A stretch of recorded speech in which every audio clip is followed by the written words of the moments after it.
Is a lifetime of potential brain damage worth the glory on the football field? There are more than 4,000 retired NFL players living with the aftermath of head injuries whose answers to that question may have changed. Former Dallas Cowboy Tony Dorsett rushed for more than 12,000 yards in his career. This past Monday, he was diagnosed with signs of traumatic brain damage. Tonight, he's speaking out about his life after football. It's getting worse and worse as the days go by.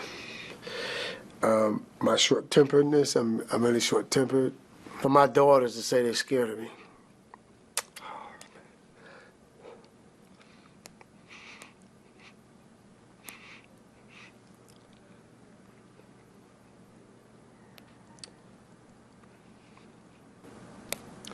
It's painful. That is among the 4,500 plus plaintiffs in a class action lawsuit filed against the NFL. Both sides are trying to settle that lawsuit for $765 million. But what about the high school athletes? Kelsey Bagwell has researched how concussions are perceived in high school football and the lengths that the players will actually take to stay on the field. Kelsey, what'd you find?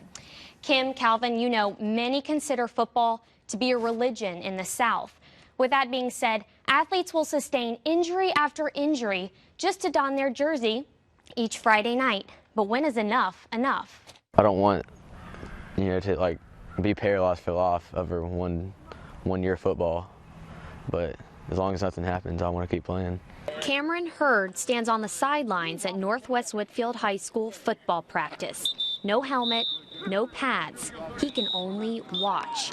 He's benched for the season because of multiple injuries, including a concussion.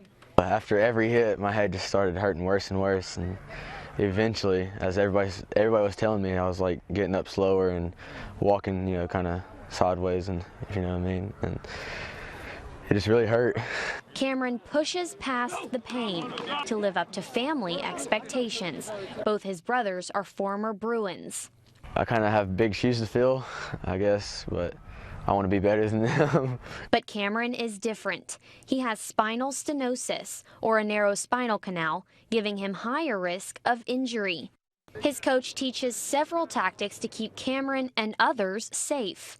When we're tackling or we're doing anything, we eyes to the sky because it locks your vertebrae into place and keeps you very safe. And, your eyes to the sky are a big deal. Anybody at any level of football will tell you that. Cameron's mother is a registered nurse. She understands the risks, but still allows Cameron to play.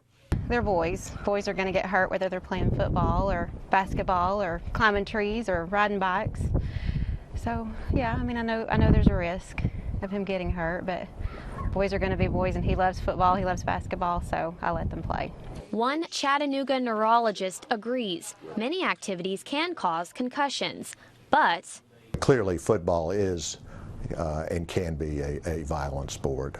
Dr. Timothy Strait has seen many concussions in his 30 years as a neurologist. He gave me the same exam he gives patients with a concussion, an MRI or X-ray. My results came back normal. However, those tests do not reveal evidence of a concussion. The diagnosis is made mostly just by getting the story from the patient and people that were eyewitnesses. The biggest risk is chronic traumatic encephalopathy, or CTE. Patients with CTE suffer from forgetfulness, depression, and sometimes suicidal thoughts. That risk is not confined to just college and the NFL. This graph shows the G-force of a hard hit to the head is the same for all players. But regardless, if you decide to play football, that is going to be something that you may not be able to avoid. So, Dr. Strait's bottom line: I would probably let my kids play football up until maybe 5th or 6th grade. Once they get over tag football, and then I might encourage them to play either soccer or some other endeavor. As for Cameron, his mom may be on board, but they're waiting on the final opinion from the doctor. Like most teens, he's living for today. I want to be with my team.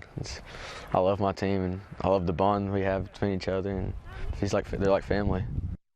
Concussions usually take a few weeks to heal. Multiple concussions over time may never heal completely, which can lead to CTE and similar disorders. It's got to be scary. Absolutely. And what are some of the symptoms? If a parent, has a child who doesn't want to talk about a hit they took, what can a parent look for? A parent can typically look for, especially loss of consciousness, but also confusion, any difficulty balancing, and also any nausea or headaches at that time or persisting. And Kelsey, earlier this year, doctors decided that repeated head injuries led to the suicide of NFL star Junior Seau. That's right, and it's important to keep in mind also that football is not the only sport that can cause these injuries. Of course, soccer and hockey as well. Yes. But the most important thing for people at home is to have that discussion with their family to determine if football's the right sport for your child. And then, too, if you hold up on it, you're going to get out of practice until the time, to graduate and get into high school football and maybe college and pro football after that. That's right. That's scary, too. It's got to be. Absolutely. Okay. Kelsey, thanks, thank you very Kelsey. much for that.